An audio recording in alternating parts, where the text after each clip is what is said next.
I'm going to recognize the gentleman from South Carolina, Mr. Gowdy. Agent Herring, did the FBI interview the sender of all emails that contain classified information? You know, I don't know the answer to that question, only because I'm a alleged affairs guy. I wasn't on the investigative team. Can you find out? You would agree with me it'd be important. I mean, you'd want to interview the person who sent the classified information, right? Certainly. But because the recipient thought the C was just the third letter in the alphabet. You might be curious whether or not the sender also was clueless in the way he or she viewed classified information, would you not? That would be a logical investigative step. Can you find out whether or not you interviewed the sender of all emails that contain classified information? Certainly. Do you know if the sender of any of the classified emails knew that the information was classified at the time? I don't personally know that. I wasn't a part of the investigative team. I'm sure that... Can you find out? Certainly. Can you find out for me? Yes, sir. There are folks wondering how information gets from a classified source into an email. Did your investigation shed any light on how classified information could get from a classified system into an unclassified email to even be sent? I'm not even talking about the receiving of it, I'm talking about the sending of it. I'm sure they did look at that. That would be sort of a logical question you would ask as an investigator in a case like this. That's what I thought. But in my legislative sort of affairs capacity, I just don't have that kind of visibility. Well, don't sell yourself short. You used to be an agent, right? Still an agent, right? Well, so you know what you're doing. Did the FBI grant immunity to anyone during the course of this investigation? For immunity questions, I'd have to defer to the Department of Justice for that. It wouldn't be an agent who would grant that kind of thing. Did the Bureau recommend the granting of immunity? I do not know. Do you know whether the Department of Justice granted immunity to any witnesses? I know I saw some articles last week, but that's the extent of it. Well, surely you have better sources than the media for that, don't you? You can ask the guy sitting 2 people down from you. I would have to defer to the Department of Justice, sir. Do you know whether any witnesses asserted any privileges while they were being interviewed? I don't know. But the Bureau would know that, right? Because they would have asserted the privilege while you were in there. I'm sorry? The Bureau would know that, right? Because that privilege would have been asserted perhaps while you were in there conducting the interview.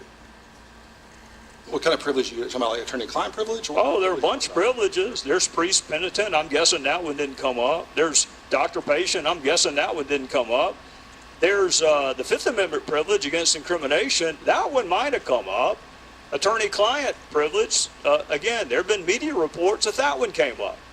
Sir, I just don't know the answer to those questions. Have you ever had the attorney-client privilege come up during any of your investigations? Certainly. Who does the privilege belong to? The client. So the client can waive it, right? Can. You understand why Congress might want to know whether or not the attorney-client privilege was waived and who the client was? I can certainly imagine. Yeah, me too. That's why we want to see the file, Agent. I mean, you say it's unprecedented. Mr. Cummings used to be a criminal defense attorney. He got to see all your 302s. Ken Buck used to be an assistant United States attorney. He got to see all your 302s. Probation officers get to see all your 302s. Why can't Congress?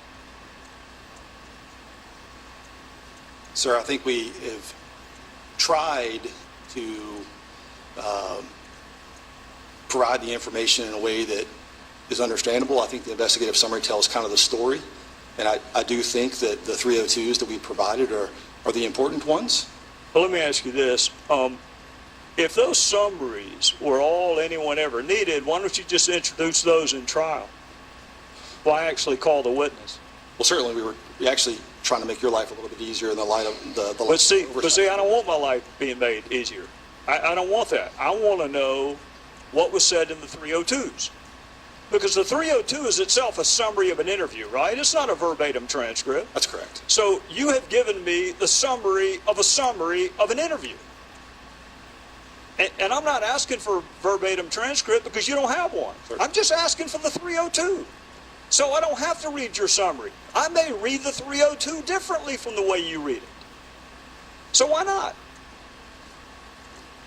So I think we've given you the relevant ones as we've Relevant according to whom? I am telling you, I don't think you've given me all the relevant 302s. Well, the remainder of the 302s will come out through the FOIA process. But since when did Congress have to go through FOIA Correct. to obtain 302s from an investigation that's not even resulting in any prosecutions that your boss has already said is over? Since when did we have to go through FOIA? So I think that the 302s we have provided, I think that we made a principled decision about what to provide.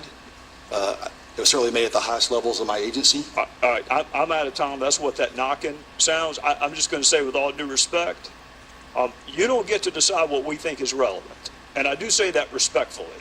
The defense attorneys get it all. I think Congress ought to get it all. Thank the gentleman. Now